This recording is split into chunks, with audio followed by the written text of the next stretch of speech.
התעסקנו עם הנושא של י'-K וו'-K, ובעיקר בעניין של י'-K.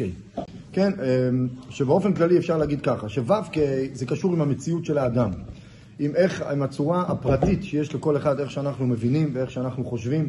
ושמה זה אומר שהקיום היהדות שלנו, וקיום המצוות והקשר שלנו עם הקדוש ברוך הוא, מבוסס עליי, הוא מבוסס על מה שאני מבין, על מה שאני מרגיש. ה-י'-K לעומת זאת זה החלק הנסתר שקיים בבריאה, החלק העמוק יותר שקיים בבריאה, שלגביו הבריאה, שלגבי האור הזה של הקדוש ברוך הוא, הבריאה לא תופסת מקום ולא נחשבת לשום דבר, ועבודת השם שאדם עובד את הקדוש ברוך הוא מצד י'-K, זה לא רק בכוחות שלי, זה לא רק אם אני קולט ואני מבין ואני מסתדר על זה, אני שם את עצמי כמו שהקדוש ברוך הוא רוצה שזה יהיה.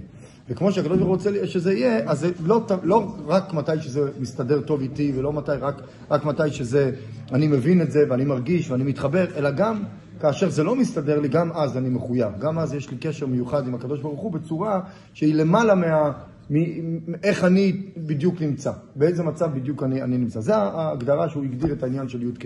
זה מעניין, אתמול אני סיפרתי להם את זה אחר כך, זה דבר יפה ששמעתי פעם מהרב של רחובות, כן? יש הרב של חב"ד ברחובות, הוא אומר שפעם אחת נתנו לו משימה לגייס סכום גדול של כסף. הוא היה עובד באיזשהו מוסד, ושלחו אותו לארצות הברית, הוא אמריקאי במקור, ושלחו אותו לארצות הברית כדי להיפגש עם קבוצה חשובה של אנשים בעלי ממון, כדי שהוא יכול לגייס מהם את הכסף. ובאמת, שהוא הגיע לשם לארצות הברית, הוא חשב לעצמו, איך בעצם אני הולך לעשות את זה? מה אני הולך להגיד להם? באיזה שפה בדיוק אני אשתמש? ואם הם יגידו לי ככה, אז אני צריך לענות להם ככה. והוא הכין כל מיני מחשבות וכל מיני דפים שהוא רשם לעצמו וכל זה. ואז הוא אמר לעצמו, אני אבל מכיר את החולשות שלי, הוא מכיר גם את הדברים הפחות טובים שיש לו, דברים שהוא פחות טוב בהם, ויכול להיות שאני אכשל בעניין הזה, ויכול להיות שאני לא אהיה בסדר בעניין הזה. ואז הוא הגיע לעצמו למסקנה, כך הוא אומר, כשהוא הגיע ממש לפגישה, הוא כבר היה די מבולבל, כשאתה עסוק כל הזמן במחשבות עם עצמך, ואני אעשה ככה, ואני אעשה ככה, ואני אחשוב ככה, אז אתה מכניס אותך קצת למצב של בלבול, ואם זה יהיה, שלא הכל ילך בדיוק כמו שצריך, כמו שאתה מתכנן שזה ילך. ואז הוא החליט שאני לא חושב שום דבר, ואני לא עושה לעצמי שום הכנות ושום מחשבות ושום רשימות וכל מיני דברים שהוא תכנן לעשות לפני זה, הוא עוזב את הכל, והדבר היחידי שהוא עושה זה רק המחשבה והידיעה שאני סך הכל רוצה לעשות את התפקיד שהקדוש ברוך הוא רוצה שאני אעשה. זאת אומרת, יש לי פה משימה, זה לא אני פה, הוא לא שם את עצמו באמצע, הוא אמר, אני מגיע עם כל היכולות, אלא אני פה סך הכל conduit, איך שאומרים, אני סך הכל צינור לעשות את מה שהקדוש ברוך הוא רוצה שאני אעשה. ואז הוא אומר, קודם כל זה הצליח, לא?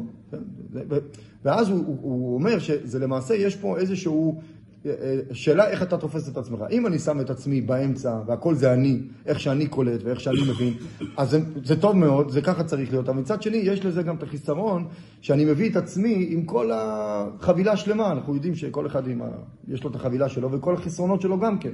זה כשאתה שם את עצמך באמצע. אבל אם אתה שם, זה מצד ה-ו'-K, אפשר להגיד. אבל אם אתה שם את ה-י'-K באמצע, שה-י'-K זה אומר, זה לא אני פה, אלא אני סך הכל רוצה לעשות את התפקיד ואת השליחות שהנשמה שלי יגדל פה לעולם הזה כדי לעשות את מה שהקדוש ברוך הוא רוצה שאני אעשה.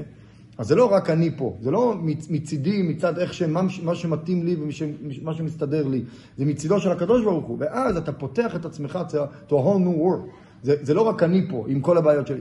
אתה מסוגל הרבה יותר ממה שאתה באמת יכול. כי אתה שם את הקדוש ברוך הוא ואת המטרה ואת התפקיד אתה שם ולא את עצמך אתה שם באמצע. זה ההבדל בין ה-י'-K לבין ה-ו'-K. כן? והמטרה היא, כמו שאנחנו רואים בתפילה, כן? וככה יש כאלה שנוהגים להגיד את זה לפני כל מצווה ומצווה, לשם ייחוד קודשא בריך הוא שכינתא ליחדה שם י'-K ב-ו'-K.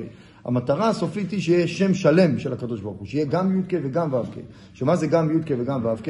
שמצד אחד יהיה את העבודה שלי כמו שאני, עם הפרסונליות שלי ועם העבודה שלי ועם המידות שלי והשכל שלי והרגשות שלי וכמו שאני מבין וכמו שאני מצליח לעשות את זה. אבל מצד שני שלא נשכח את ה-י'-K. שלא נשכח שגם מה שאתה עושה בכוחות שלך, אבל לזכור שה-י'-K מספר לנו שבסופו של דבר זה לא אנחנו פה באמצע, זה המטרה והתפקיד והשליחות שהקדוש ברוך הוא רוצה שלנו, וזה הביטול והקבלת עול שיש בעבודת השם שלנו. אוקיי, ואיך נכנס פה עמלק בסיפור? הרי אמרנו שאין עמלק שלם, אין השם של הקדוש ברוך הוא שלם, כל עוד יש עמלק. אז עכשיו אנחנו נראה מה עושה עמלק, ולמה עמלק מפריד את השם של הקדוש ברוך הוא. וזהו בחינת עמלק. בואו נראה את זה, זה מתחיל סליחה, זה כמה שורות לפני זה, באמצע בעמוד 190, ממש באמצע, אך אם ירצה, אוקיי? אך אם ירצה. אך אם ירצה האדם, got it? יש לנו את זה? אוקיי, אחים ירצה האדם, זה מה באמצע, משהו כמו... אחים ירצה, פה באמצע. בדיוק. אך אם ירצה האדם, אם האדם רוצה לעורר את האהבה להשם בלבד, שיהיה לו רק אהבה, ורק מה שמסתדר לו. כן, אהבה זה שם מייצג שהאדם עושה את העבודה רק כי זה מתאים לו, רק כי זה מסתדר לו ורק כי הוא אוהב, והוא נמשך לדבר, זה נעים לו, זה טוב לו.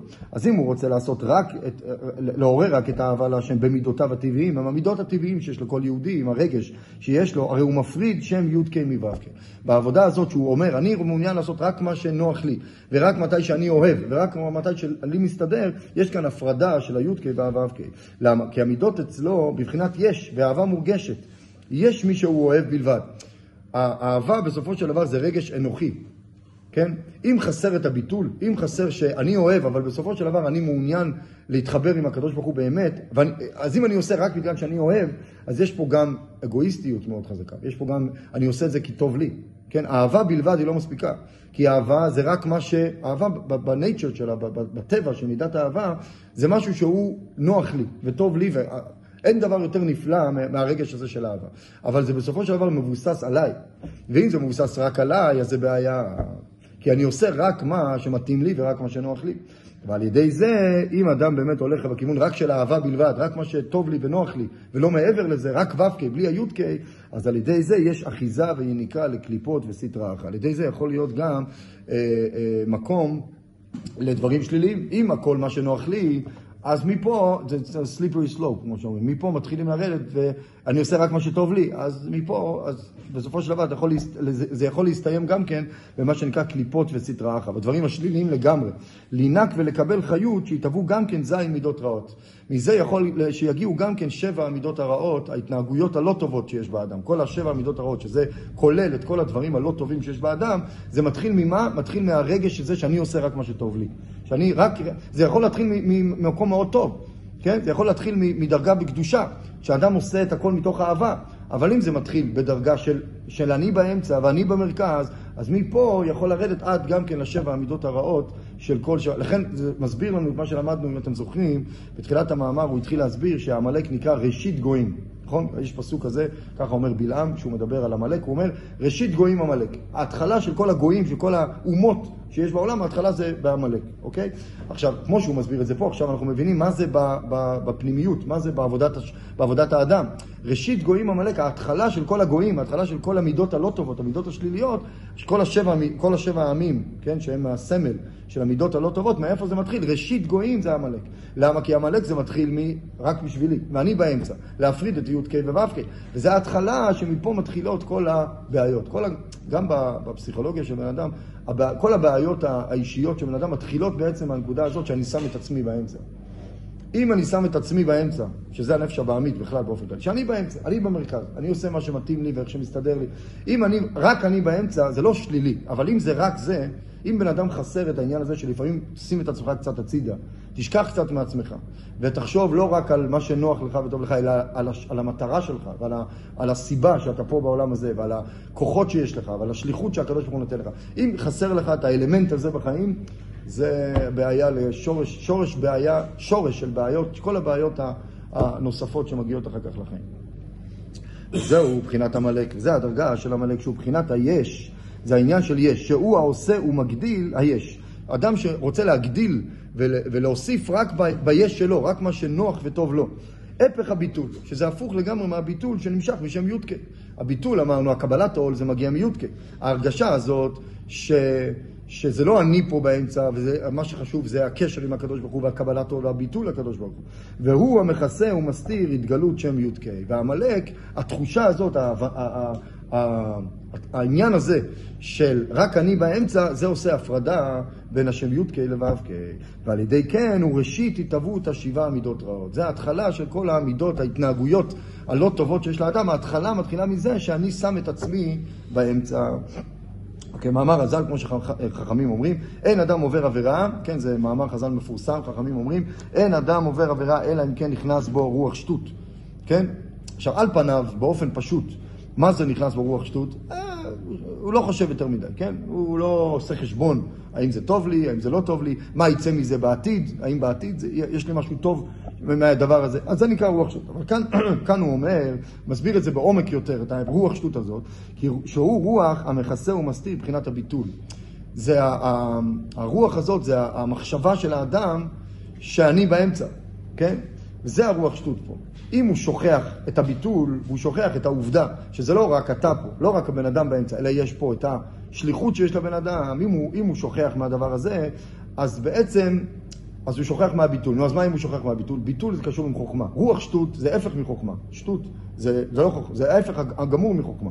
אז חוכמה זה ביטול. כמו שכתוב, קודם כל כתוב במשניות, איזה הוא חכם הלומד מכל אדם. חכם זה אדם שמסוגל ללמוד מכל דבר. כן? אם אדם אומר, אני לא מתאים לי ללמוד ממנו, כן? זה מתאים לי, זה לא מתאים לי, כן? יש סיטואציה כלשהי, רק מאנשים מסוימים אני יכול ללמוד. מאנשים, זה לא על הרמה שלי, אני לא יכול ללמוד ממנו. אז הוא לא חכם. חכם הלומד מכל אדם. למה? כי חכם זה ביטול, הוא יודע לשים את עצמו בצד. הוא יודע לא לשים את עצמו באמצע, עם האגו שלו והמחשבות שיש לו על עצמו, אלא הוא שם את האמת מול העיניים שלו, ואז הוא יכול ללמוד מכל אחד. גם מהאדם שאתה חושב שהוא לא 100%, אבל בסופו של דבר אתה יכול ללמוד ממנו משהו. אז החוכמה זה ביטול. אז רוח שטות זה ההפך מהביטול. אז לכן אדם עושה עבירה, את כל המידות הרעות וכל ההתנהגויות הלא טובות, ממה זה מתחיל? מהרוח שטות הזאת של אני שם את עצמי באמצע. אוקיי? ברור, כן? אז זה הרוח שטות, כי איזה הוא חכם הרואה את הנולד? מאין וכו'. החכם זה אדם שרואה את הנולד, שהכל בסופו של דבר מגיע מהקדוש ברוך הוא. וזהו שאין השם שלם. זה הכוונה ששמו של הקדוש ברוך הוא לא שלם, בגלל העניין הזה של המלאק. אוקיי, ומה זה אין הכיסא שלם? עכשיו אנחנו נסיים עד הסוף בעזרת השם, עד החלק הראשון, ואולי נצליח להבין קצת למה לא רק שאין השם שלם, אלא גם אין הכיסא שלם. כן, אתם זוכרים מה כתוב במדרש? שאין השם שלם ואין הכיסא של הקדוש ברוך הוא שלם. אז השם שלם הבנו, יש י' כ' ויש ו' כ', והמלאק גורם לזה שרק תרגיש רק את עצמך, רק את מה שטוב לך ומה שנוח לך, וזה לוקח את הי' כ' הצידה. את הי' כ', את המחשבה הזאת של הביטול לקדוש ברוך הוא, של האמת שיש בכל דבר, את זה הוא שם בצד. ומה זה כיסא? אז הוא אומר ככה, בעניין שאמרו שאין הכיסא שלם, מה זה שאין הכיסא שלם? הנה בחינת כיסא הוא כס א'. כיסא, אם אנחנו לוקחים את המילה כיסא, זה כס ואלף. מה זה כס ואלף? כס זה, קודם כל כס זה כיסא. כן? איך אומרים בעברית? יושב על עוד מעט אנחנו נגיע לכן, בפורים יש את זה. המלך יושב על כיסא מלכותו. כיסא זה הרמז של המלכות. איפה המלך יושב? בדרך כלל, אם אתה, when you imagine it, שאתה חושב על המלך, איפה המלך נמצא? המלך יושב על כיסא. יש לו את כיסא המלוכה ויש לו איזה שרביט ביד, כן? יש לו כיסא, הנה פה עכשיו שמו כיסאות בחוץ, זה כיסא, כיסא מלוכה. הטבון, זה נקרא טבון גם, לא, טבון זה, אוקיי, טבון זה הכיסא, כס המלכות. אז עכשיו, כשמדובר על מלך, אומרים את המילה כס, כן? כס המלכות, זה לא כיסא, זה כס. עכשיו, כשכתוב כיסא עם א', אז זה כס, אבל יש בתוכו גם את האלף. מה זה א'? אז בואו נראה. מבחינת א', א', חוכמה, א', בינה. א' תמיד זה רמז לתורה. א' זה מלשון ללמוד. איך אומרים בארמית? ללמוד? א'. או, כן? בגמרא תמיד שכתוב על מישהו שרוצה ללמוד, זה נקרא יליף. ללמוד. אז א' קשור עם לימוד. לימוד זה מה? מתי לומדים? איך לומדים? לימוד זה התורה. כן? א' זה א' חוכמה, כמו שכתוב בפסוק, א' חוכמה, א' בינה. הכוונה היא לתורה. התורה אבל ירדה ונתכסתה בכיסויים גשמיים, כמו כל ענייני זרעים ומועד. התורה זה דבר מאוד מעניין. עכשיו אנחנו הולכים לדבר כמה מילים על התורה, אוקיי? התורה, מצד אחד זה החוכמה של הקדוש ברוך הוא, שזה דבר מאוד נפלא ודבר מאוד אינסופי, כן? בתורה אנחנו רואים אינסוף. כל מה שאתה לא לומד, תמיד אתה יכול למצוא עוד משהו. בתורה יש ממש, בכל לימוד אחר, אם אתה לומד מתמטיקה, סיימת, you master it. סיימת, גמרת את זה. בתורה אין דבר כזה שנקרא סיימתי. לכן זה מאוד מעניין. איך אנחנו קוראים לאדם שלומד הרבה תורה? מה השם שלו? איך אנחנו קוראים לאדם כזה? תלמיד חכם. תלמיד, מתי אתה מפסיק להיות תלמיד ומתחיל להיות חכם באמת? כן, לא יודע, כך אדם שיושב ולומד, הרב קניאבסקי, שישב, אני יודע, למד 100 שנה, כל החיים שיושב ולומד. הוא גם, איך אתה קורא לתלמיד חכם? תלמיד, איך תמיד אתה נשאר בדרגה של תלמיד? כי בהגדרה של תורה, בהגדרה, by the very definition של תורה, כשאתה לומד תורה, אתה בעצם נהיה תלמיד. אתה כל הזמן לומד, ואתה כל הזמן מקבל לתוכך אור את החוכמה של הקדוש ברוך הוא, אוקיי? זה תורה. אז מצד אחד התורה זה דבר מאוד נעלה, זה דבר הכי חכם והכי קדוש והכי נפלא שיכול להיות. מצד שני, אנחנו יודעים שהתורה במה היא מתעסקת? התורה מתעסקת בעניינים גשמיים, ומתעסקת בעניינים של העולם הזה. הוא אומר, כמו סדר זרעים ומועד, כן? התורה בסופו של דבר, כשאתה פותח את התורה ואתה לומד, אתה תופס משניות, כן? לומד במשניות. אז על מה המשניות מדברת? אם אנחנו מדברים על מסכת פאה למשל, מדברת על האדמה. מדברת על איך אתה, באיזה צורה אתה מגדל את הגידולים של האדמה, ומה אתה חייב לעשות שאתה מגדל את הגידולים של האדמה. אז מצד אחד מדובר בחוכמה אלוקית נפלאה, מצד שני מדובר בעניינים הכי פיזיים והכי תחתוניים שקיימים בעולם הזה. כן, אתה יכול לדבר, אם אתה פותח ספר נזיקים, אז מדובר על הקורפצ'ן הכי גדול שיכול להיות, על השחיתות הכי גדולה שיכולה להיות.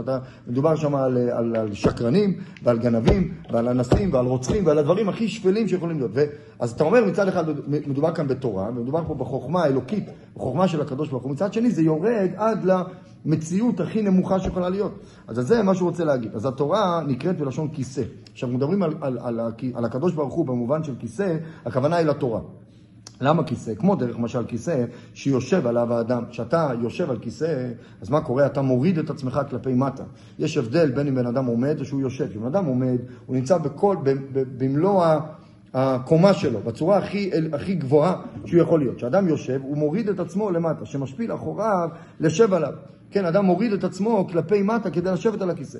אז כך הוא עניין התורה. זה דוגמה, הכיסא. כשאנחנו מדמיינים את הקדוש ברוך הוא כביכול, כן, באופן, כן, לא שייך לדמיין, אבל כשמדובר על הקדוש ברוך הוא שהוא יושב על כיסא מלכותו, על מה מדובר פה בעצם? מדובר על הקדוש ברוך הוא שהוא יורד כלפי מטה, שהוא יושב. לכן, דרך אגב, זה מעניין שכתוב שבשמה ישראל בתפילה צריך לשבת. כן?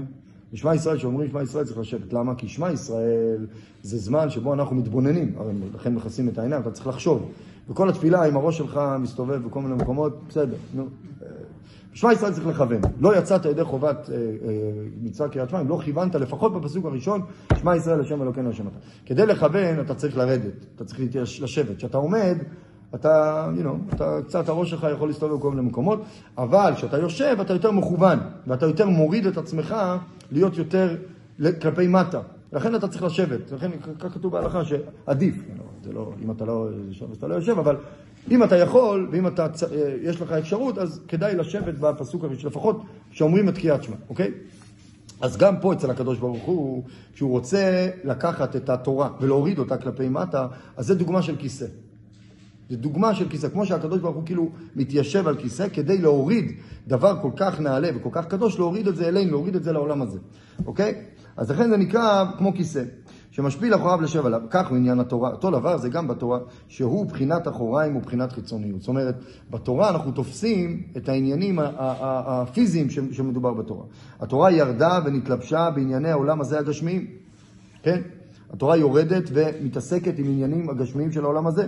והכיסא הוא בחינת מרכבה לבחינת אחוריים שירדו ונשפלו. אוקיי, אז הכיסא הכוונה ירידה כאילו אנחנו תופסים את העניינים הפיזיים, הטכניים של התורה. מדובר בעניינים טכניים בסופו של דבר, אבל בתוך העניינים הטכניים הללו נמצאת חוכמתו של הקדוש ברוך הוא.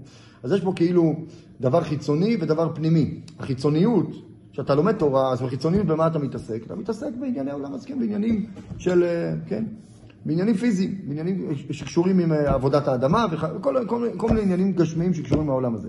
אבל העומק של הדברי תורה, בתוך הדינים הטכניים לכאורה הללו, נמצאת חוכמתו האמיתית של הקדוש ברוך הוא. רואים את זה בעיקר בגמרא. כשאתה לומד גמרא, אתה רואה שלמרות שמדובר בלברר הלכה בעניינים מאוד פשוטים של העולם הזה, אבל בתוך זה אתה מוצא את הפלפול ואת העומק ואת הקדושה שיש בתורה. אוקיי? אז בואו נסיים. והנה בעסק התורה צריך להיות לשמה. בגלל שהתורה יש בה פנימיות וחיצוניות, כן? יש בה, היא מאוד שכלית מצד אחד, מצד שני יש בה את הקדושה ואת האלוקות של הקדוש ברוך הוא, זה נמצא בתורה. אז לכן בתורה חייב להיות לשמה. כך כתוב, אנחנו צריכים ללמוד תורה לא רק בגלל החוכמה והשכל והיופי שיש בתורה, שיש בלי סוף יופי והנאה. כן, אדם לומד תורה, יש בתוך זה גם איזושהי תחושה של וואו, beautiful, I like it, כן? זה נחמד, למה לא? אבל צריך שהתורה, האדם צריך ללמוד לשמה, לא רק לשם החוכמה וההנאה שיש בתורה, לא רק אבבקי, לא רק בשבילי, בשביל מה שזה טוב לי, אלא גם בשביל החיבור עם הקדוש ברוך הוא. לתפוס את חוכמתו של הקדוש ברוך הוא. הביטול שזה יוצר לקדוש ברוך הוא. כן? פירוש בשביל התורה עצמה, להמשיך בה בחינת האלף. להכניס את האלף בתוך מה זה האלף? אלף אמרנו זה הלימוד של התורה, ושהלימוד של התורה יהיה לא רק בשביל עצם הלימוד, אלא בשביל הקדושה שיש בתורה, בשביל החיבור שיהודי מתחבר עם הקדוש ברוך הוא כשהוא לומד שהמוח שלנו מצליח לקלוט את החוכמה של הקדוש ברוך הוא. שזה, אז לא רק בשביל עצם החוכמה, אתה יכול לשבת באוניברסיטה ולשבת בפקולטה לתורה שבעל פה, יש כל מיני מוסדות שמדברים על, כן, חוקרים, על חקירה של התורה, ואתה לומד את התורה בצורה נפלאה ונהדרת, וזה מאוד יפה. אבל בסופו של דבר, אם אתה לומד את זה רק כחוקר, רק כפרופסור שמסתכל על ההבנה ועל החוכמה ועל השכל שיש בתורה, אתה יכול לאבד את הקשר עם הקדוש ברוך הוא בעניין הזה. אז זה כיסא באלף, זה לא מספיק כס, שכס זה תורה, וכס זה עניינים הגשמיים של התורה, צריך שיהיה א' בתוך הכיסא. מה זה א'? החיבור עם הקדוש ברוך הוא. א' זה הדוגמה לקדוש ברוך הוא, ולהכניס את הא' בתוך הכס, הכוונה היא שהלימוד שלנו יהיה לא רק לשם השכל, לשם ההנאה האינטלקטואלית שיש לאדם כשהוא לומד גמרא, או שהוא לומד הלכה, או שהוא לומד, יש בזה פלפולים מאוד יפים ומאוד מעניינים, וזה כן, איפה ראיתי באיזשהו מקום שבקוריאה הכניסו את הלימוד הגמרא לתוך איזשהו, קוריאה, קוריאה, כן, בקוריאה, נכון? דרום קוריאה, צפון קוריאה, אבל דרום קוריאה, כן, שם לומדים דברים אחרים. אבל כן, אז זאת אומרת, אתה יכול לתפוס את התורה בעניין החוכמה שיש בזה. החוכמה זה, היוונים, הסיפור של חנוכה, זה בעצם היה הסיפור של חנוכה. היוונים אהבו מאוד את הפילוסופיה היוונית, מאוד העריכה את הלימוד שיש בתורה. כן? אבל מצד שני הם רצו שהלימוד שלנו יהיה כאנשים חכמים, כאנשים משכילים, כאנשים שאוהבים ללמוד, ואוהבים חוכמה, ואוהבים מדע. והחידוש שלכן, אנחנו אומרים בעל הניסים, כשאנחנו מספרים את הסיפור של חנוכה, אנחנו אומרים שהם רצו להשכיחם תורתך, תורתך. זאת אומרת, זה שיש תורה ויש חוכמה, זה נפלא, היוונים העריכו את זה, הם אהבו את החוכמה הזאת. אבל שזה לא יהיה תורתך, שזה לא יהיה חוכמתו של הקדוש ברוך הוא, ושיהודי לומד תורה לא רק בשביל החוכמה שבזה, אלא כדי שהנשמה שלו תרגיש שהיא מחוברת עם הקדוש ברוך הוא. את זה הם לא רצו. את הקדושה ואת האלוקות שיש בתורה, את זה הם רצו להוציא. במילים אחרות, לקחת את הי"ק ולהוציא אותו מהו"ק, אוקיי? שיהיה רק ו"ק, רק מה שנחמד וטוב לי, בלי הי"ק, בלי הקדושה והחיבור עם הקדוש ברוך הוא שנוצר על ידי לימוד התורה. אוקיי? אז בואו נסיים. אז, והנה בעסק התורה צריך להיות לשמה. פירוש בשביל התורה עצמה, להמשיך בבחינת א', כמו שכתוב, מי כעמך ישראל גוי אחד בארץ, שממשיכים בחינת ייחודו אפילו בארץ. טוב, לא ניכנס לעניין הזה, ושאין כן האומר אין לי אלא תורה, אדם שאומר אין לי אלא תורה, מעוניין רק בתורה, בחוכמה ובשכל ובהיגיון שיש בתורה, אז במצב כזה, זהו בחינת המלאק, המפריד, א'. אז אין השם שלם ואין הכיסא שלם. גם בכיסא, שכיסא זה תורה. אז הוא מנסה להפריד להוציא את האלף החוצה. מה זה להוציא את האלף? שהלימוד יהיה רק מצד החוכמה, ורק מצד השכל, ורק מצד ההנאה הפרטית שיש לי כשאני לומד תורה, ולא מצד החיבור עם הקדוש ברוך הוא, מצד הקדושה והטהרה שיש ליהודי כשהוא לומד תורה. זה בכיסא, וגם שמו של הקדוש ברוך הוא, שגם בחיים שלנו, כל עבודת השם תהיה מבוססת רק על ו"ק, רק על מה שטוב לי, ומה שמתאים לי, ומה שמסתדר לי, ורק בגלל האהבה שיש בתוכי, אבל לא בשביל הביטול, לא בשביל הקבלת עול שיש בתורה. משקויה.